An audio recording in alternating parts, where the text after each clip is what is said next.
Hi, so welcome back to the marketing management session. So today the focus is to discuss about the product line strategies, product life cycle, and the new product development, or we call them as the NPD process. Now, during our previous lessons, we discussed about the product mix strategies known as product line, product depth, product width, and so on and so forth. So today the expectation is to discuss about the product line strategies in the initial way.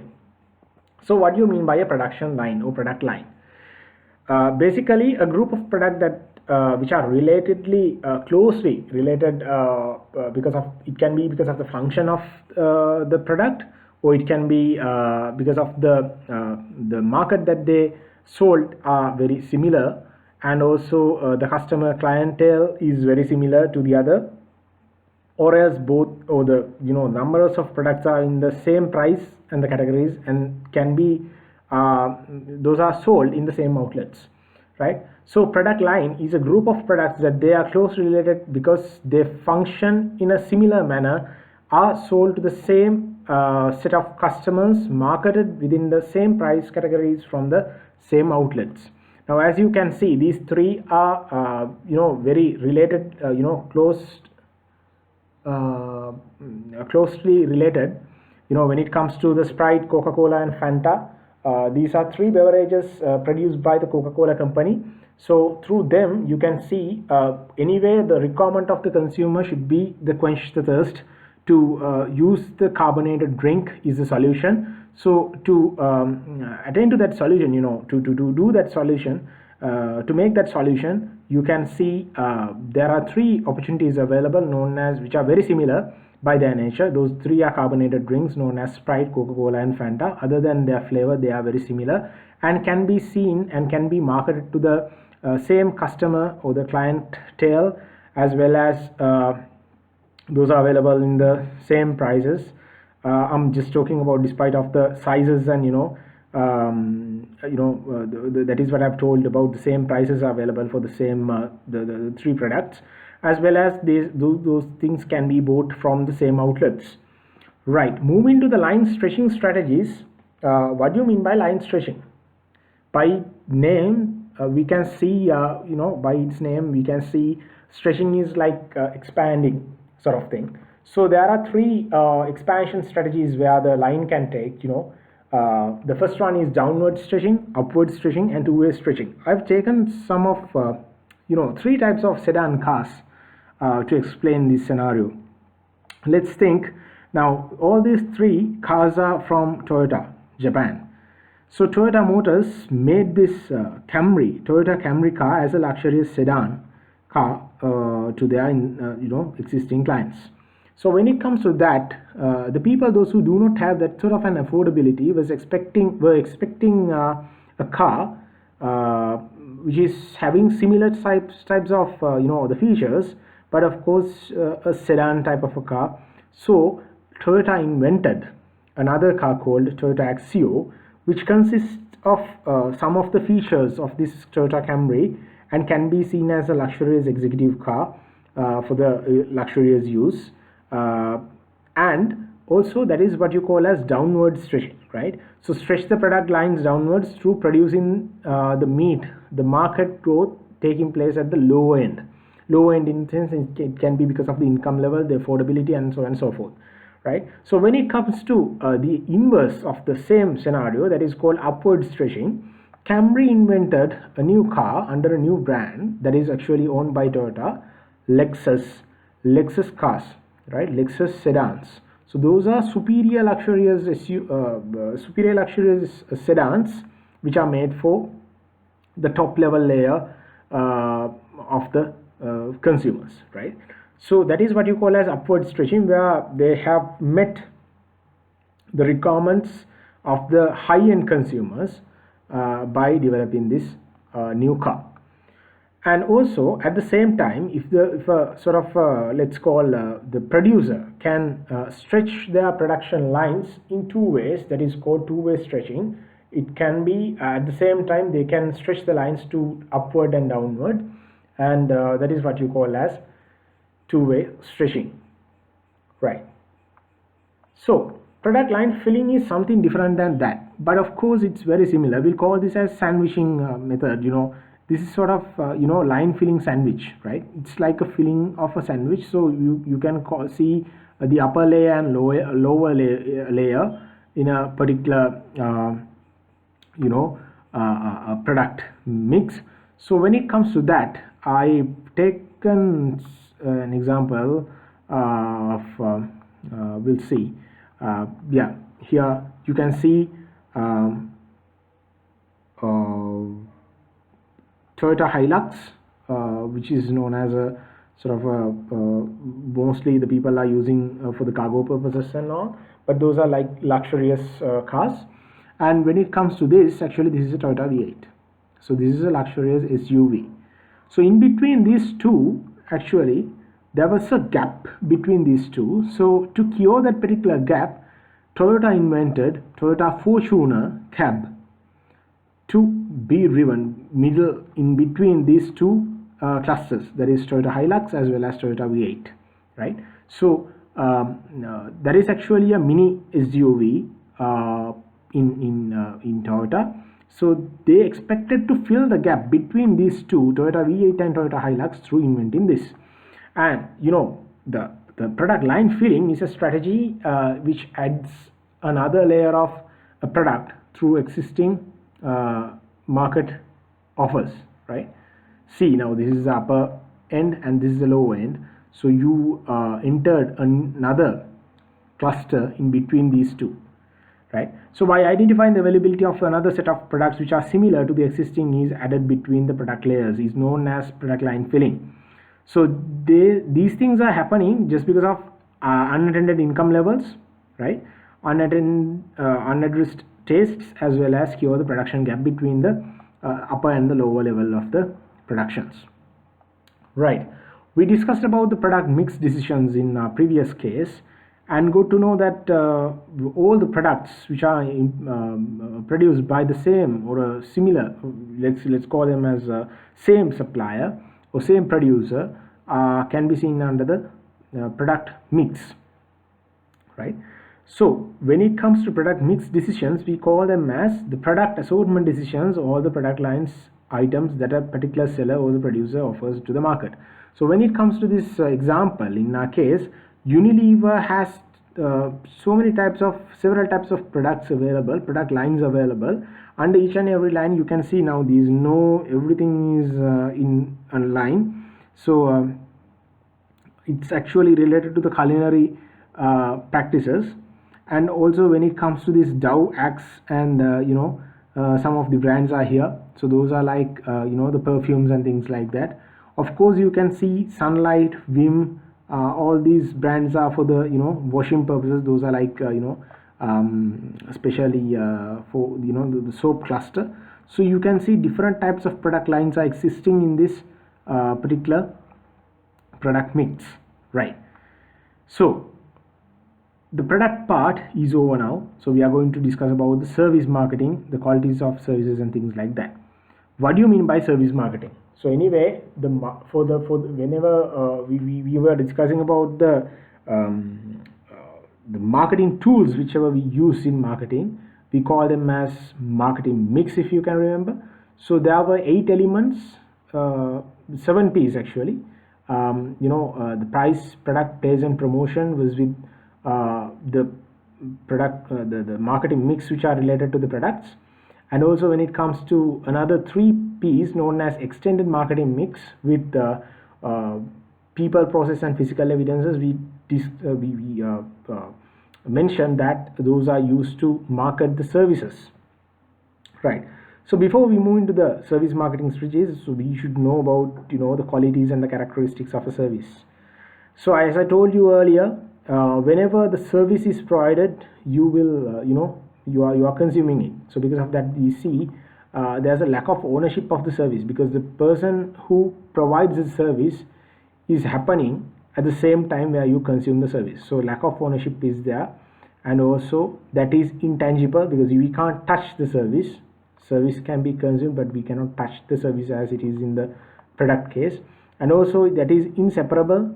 It can be separated from the person it's provided, and also that will vary with the personality and the exposure and the qualification that a person has, according to the, that will vary with the circumstance, right?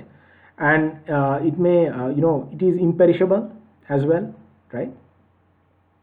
And also user participation is there, where the user person has to be participated in providing service as well as to consuming the service, so that is a must, right? So these are the characteristics of service marketing.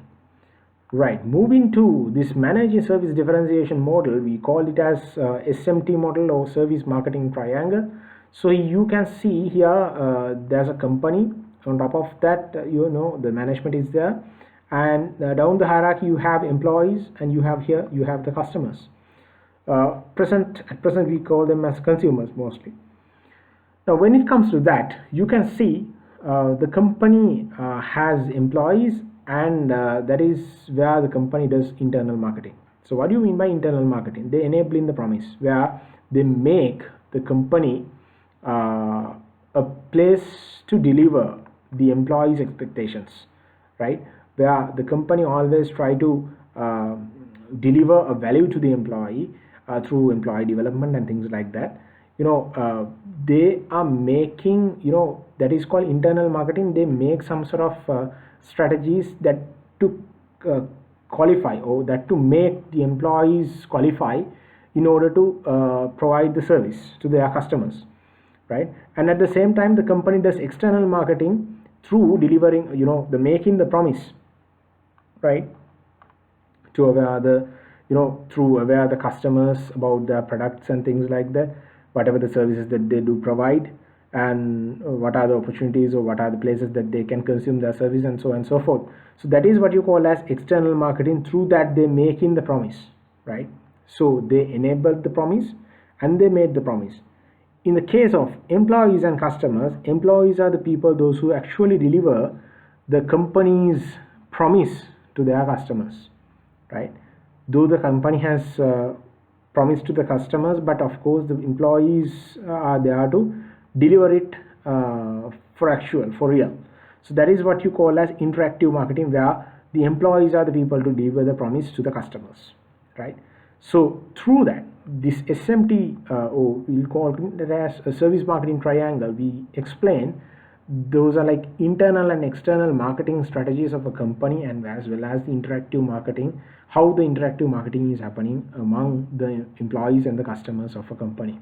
So how can that we make an organization which is a favorable institution to their customers? The way is to develop their employees, right? Because as I told you earlier, in the case, that is a user participation experience, and also that will vary with the type of the people that do provide, as well as the exposure, things like that. And also at the same time, where the service is provided, the consumers have to consume it, right? Moving to the product life cycle, it's another serious part of marketing. Why? Because in the case of product existence, right, to be at the market, or we call it as market existence, it's not easy at us to be in the market, because there are several types of competitors, and as well as with the consumer experience, as we know, most of the time, according to the economics and things like that, the economics theories and things like that, we have the marginal utility, diminishing marginal utility. So where a person who actually consumes a product or a service doesn't want to, that actually it doesn't give a comfortable feeling to the consumers to continue that forever, in the sense that they will lose their interest over that particular product or service over the time, because with the consumption. So because of that, they are expecting something new to them to satisfy their whatever the want. So when it comes to the product life cycle, of course, there are 5 stages that we can see. The first one is product development, the introduction of the product, growth of the product, maturity, and then decline.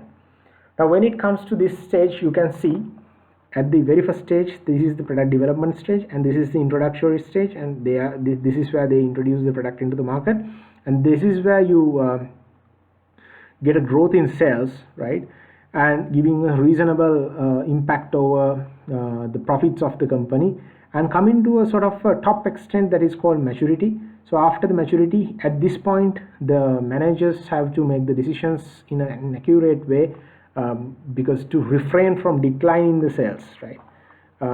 Because you can see now there are so many companies are making their strategies to make something in NIV, or that is what you call as new product development and innovation, to be at the market, to be at the existence, right. So we'll move further and we'll get to know about the new product development. So what do you mean by a new product? It's a thing or a process or an idea which a consumer believes it's new, which is not existed, right, which was not existed before, is a new product. It can be a value addition, we'll call it as feature addition, we'll call it as a new product, totally new product, or it can be sort of a new methodology, right.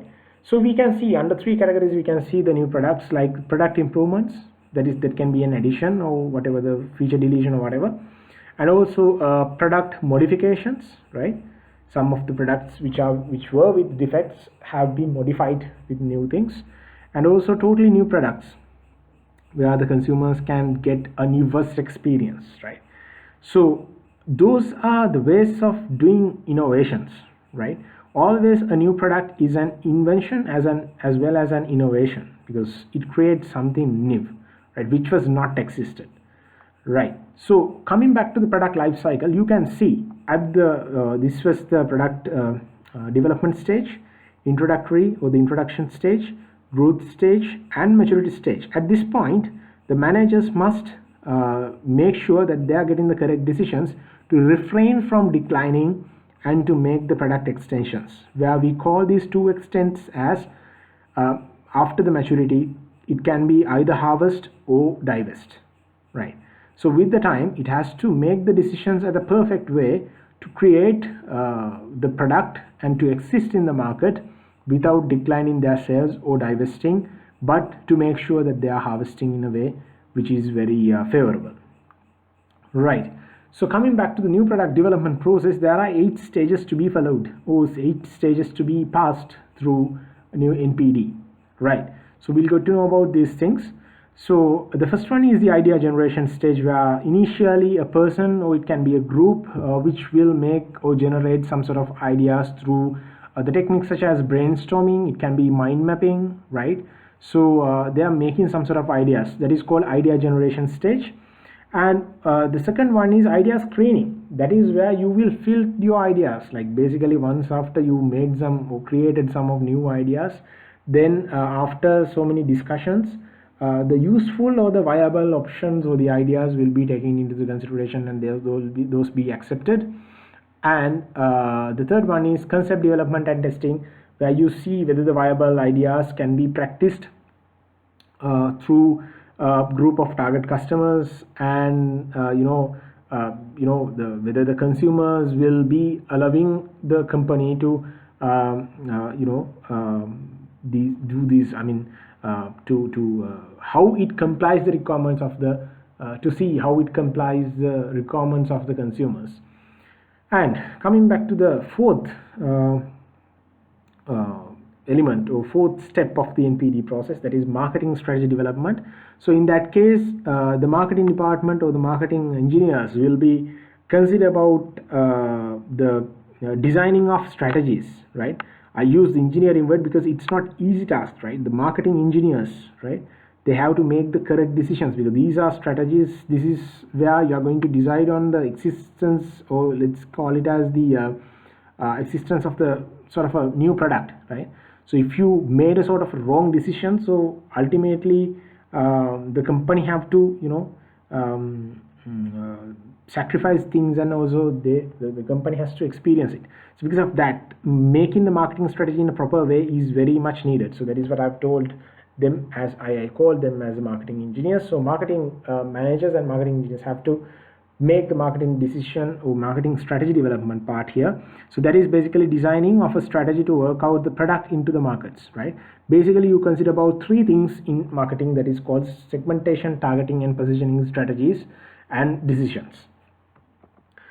Then the business analysis stage, where there are several types of analysis that you can conduct in analyzing to see the potential threats and potential the strengths of your company, as well as you can see the external environment as well. So under the micro and macro perspectives, we discussed about the SWOT analysis and as well as the pestle analysis. Through conducting such sort of environmental analysis, you can see whether the market options are and the opportunities are potential, whether they are viable, and so on and so forth, right? So analysis of market opportunities and potentiality through the environmental analysis is known as a business analysis stage. And then the next one is product development stage, where you make sort of all the cumulative activities.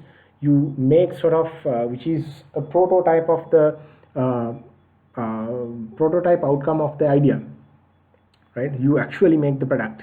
So then test marketing is a stage where you try to test the market through using this particular product. Now you may have experience in the supermarket, especially whenever you buy the perfumes and things like that. Some of the sales girls will ask you to experience some of the new perfumes to be tested, right? So in some cases you might have bought sort of some of the samples of products, right? So that is how they do test your the feedback, right? So especially once after you consumed it, if you are asking for that product again and again, so in the sense that is going to be worked with their particular the potential customers.